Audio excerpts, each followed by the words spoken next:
What's up, my comic comrades? One of the many titles we continue to cover here on the channel is Venom, and a little bit ago, Venom 28 dropped, meaning it's time to talk about Venom. But if you haven't been reading Venom, specifically the Venom Beyond story arc that started in issue 26, be sure to check out our videos on both issues 26 and 27 right here to get yourself up to speed. Because today we're literally picking up where issue 27 left off. With that said, today's episode is going to have spoilers galore for Venom issue 28 and the entirety of the Venom Beyond story arc thus far. And let me tell you guys, it's been a heck of a lot of fun, and issue 28 had some big reveals, hence the title of today's episode. So let's finally jump in.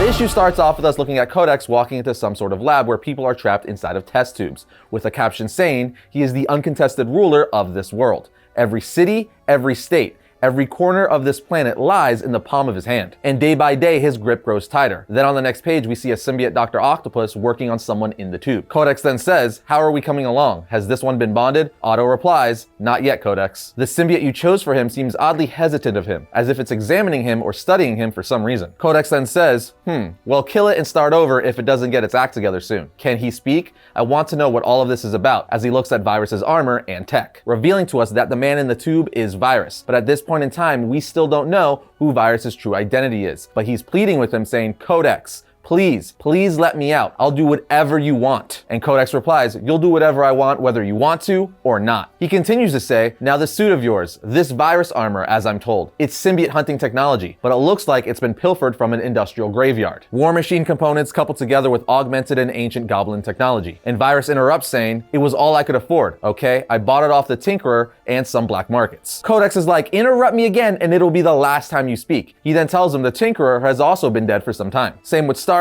and Osborn, saying he would know, alluding that he was the one who killed them. He then finally says, "Now try again, and I would highly encourage honesty." Virus responds, "I'm not from this world. I was chasing Brock and his kid, and we fell through this wormhole thing and ended up here." At which point Codex freaks out, throwing Virus's armor, saying, "Brock? Tell me everything." Meanwhile, in some secret underground tunnels, Eddie and his son Dylan have ran into this world's resistance, which is what I'm going to call them, as that's essentially what they are. And the kicker is we found out in the last issue that their leader is Annie, Eddie Brock's former wife, who's wearing a symbiote basically identical to that of Agent Venom. Eddie then says to her, "Annie, how can this be real?" And Dylan says, "Annie, what's going on?" Brock continues to say, "I never thought I would see you again." And Annie just tells Brock, "Stop it," while pulling out her gun and holding it to his face, saying, "Don't do this to me. You work for him, or tell me how you're here," as she has tears in her eyes holding the gun to his face. Brock explains everything to her, how he's from a different world and how somehow he got transported to this world when he followed the Maker through a wormhole. And then he ends with saying, "I swear, Annie, I know it sounds insane.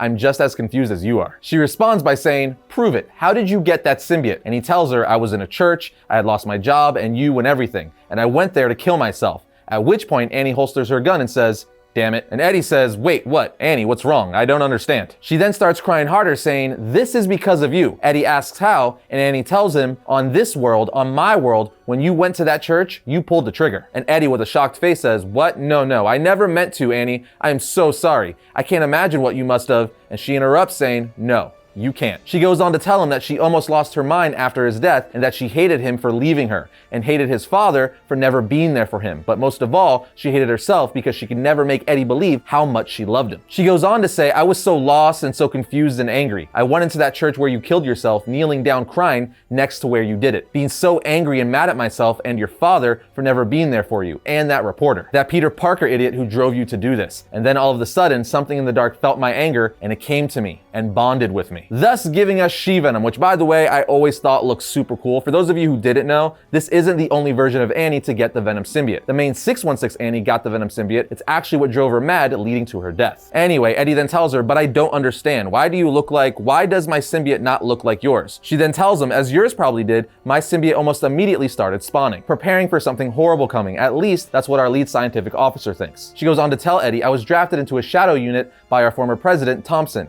to train new recruits. We were led by a man named Rex Strickland, the first human ever to bond with one of the symbiotes. Rex and President Thompson died in the big war with Codex, and now we're all that's left." She continues to tell him, "We use these old tunnels to get around. S.H.I.E.L.D. used to use them to transport secret cargo." Eddie replies, "Yeah, I know these tunnels." She says, "Good. Well then, That about covers it. Want to meet the team? As we see that our fellow Resistance teammates are this world's Peter Parker, Cletus Cassidy, Wade Wilson, and Andy Benton. Eddie seems to be fine with everyone, but of course Cassidy saying, "You have this lunatic on your team? Are you insane? He's gonna kill you." And Annie says, "Back off. Cletus was the first one of us to join. Yes, he has a past, but with Rex's training and the help from our scientific officer, he's one of the best agents we have." And as she's defending Cletus, Peter Parker says, "My spider sense. Something is coming. We need to move. Now." And as he finishes his sentence, Venomized, or rather symbiote versions of the Thing, Juggernaut, Sabretooth, Omega Red, and Wolverine show up. With the Thing saying, "Show's over. You could all stand down quietly and come with us." Or, well, you could find out what time it is. I'm gonna go out on a limb here and guess it's probably clobbering time. Annie says, "Damn it, they must attract you and the kid. Get your game face on." Eddie obliges, saying, "Yes, ma'am," and then tells Dylan to get in the shadows and stay down. The Resistance then starts charging these evil symbiotes. Annie then tells them, "Don't pull any punches. Remember, they aren't human." Eddie then says, "Way ahead of you," while punching Juggernaut so hard in the face, he flies through a wall. Eddie then tells Juggernaut, "You know, on any other universe, this might have been a close fight, but you're just a copy. No gem of Sidorak this time, huh?" Juggernaut replies, "I don't know what that means, but we're still Juggernaut, and we cannot be stopped," as he returns the favor, knocking Venom back. The fight continues for a few pages, and I gotta say, it's pretty awesome seeing an Agent Venom, Spider-Man,